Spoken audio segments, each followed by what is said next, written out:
sir.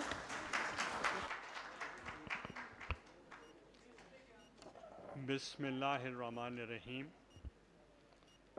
Honorable Presidents of Chambers, dear participants, distinguished guests, ladies and gentlemen, Assalamu alaikum. I am very pleased to join you in the concluding session of this important conference, which has brought together all the leaders of the business community from Pakistan. Your presence testifies the significance of the occasion and background in which it is being held. As you are aware of, our economy stands on a crossroad where the choices and decisions we make today would have long-term implications. But these decisions are imperative and we cannot shirk this responsibility.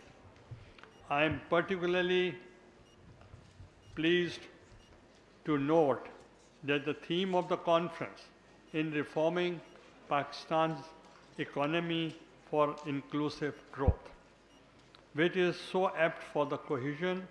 These two ingredients, sustainability and inclusiveness, are the core durable economic progress.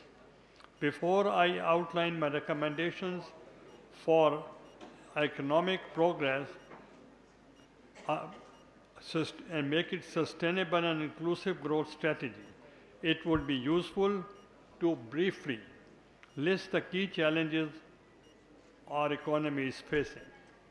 These are described below. One, even though of late inflation has come down, it has remained historically very high. Clearly, this has adversely affected the welfare of low-income groups, especially these earning wages of salaries whose incomes could not be adjusted as fast as the prices are rising. Number two, what is more disconcerting is the fact that during nearly a decade, the economic growth GDP has either been anemic or stagnant.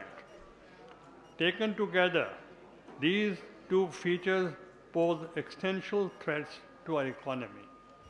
Number three, yet another consequence of this is the unprecedented level of interest rates prevailing the financial sector. Despite recent decline in inflation, interest rates have not come down,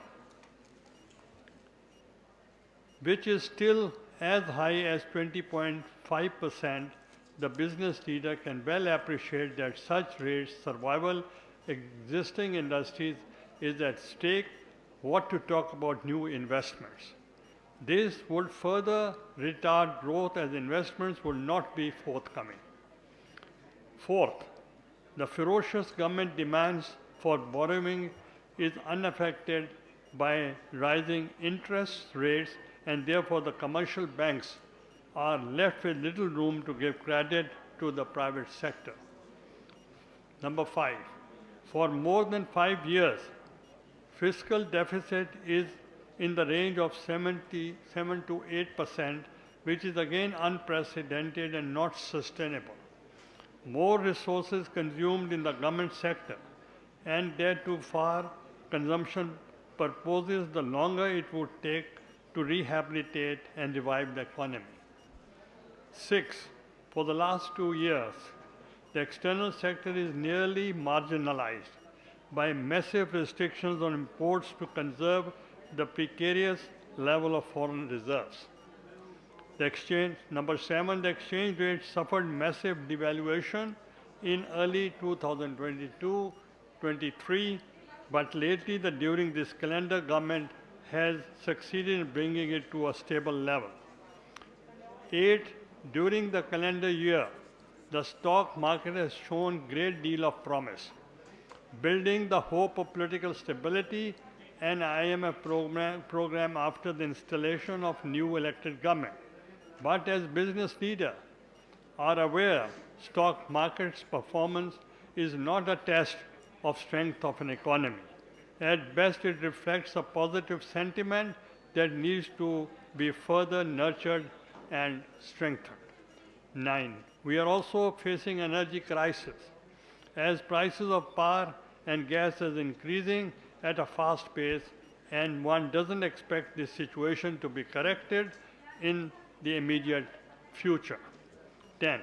In the wake of such developments, there are limited investments, following per capita income, rising unemployment, and worsening poverty. 11. Finally, note that while a multitude and adverse external factors have contributed significantly to such poor outcomes, our own. 12. Policy failure, political instability, and declining standards of governance are no less responsible. I would like to just mention some other problems which have bearing on economy and should be attended in a comprehensive policy framework. These include rising political divisions, law and order challenges, environmental degradation, inadequate coverage and outreach social welfare, programs for the poor, and alarming rise in population. Given the above precarious and untenable picture of the economy and surrounding challenges in other connected areas, we have to make a radical break from the policies of the recent past. What has not worked in the past will not work in the future also. So we have to think out of the box and find new ideas and summon all resources, men and material, to begin a journey which would be slow, but it would be destined to succeed. Let me outline the broad contours of strategy which would promote sustainable and inclusive growth. Sustainable growth. 1. For any nation, sustainable growth requires dependence primarily on nation's own strengths, man, materials, savings, and natural resources. This is essentially a road to building self-reliant economy. In particular, the nation must avoid dependence on borrowing and foreign aid. For the last 75 years, our growth was consistently based on external help, and its volatility reflected changing moods and priorities of loan-giving nations and agencies. Now we have reached a point where not only the foreign support has become limited and costly, but if we continue to follow this path, we run the risk of compromising the national sovereignty. 2.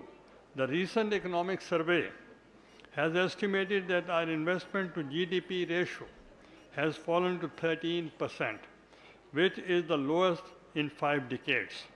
Such a pathetic rate is woefully insufficient to meet the growing population alone to promote meaningful prosperity of all our people. But we should shun any suggestion to increase investments but relentless borrowing as in the past.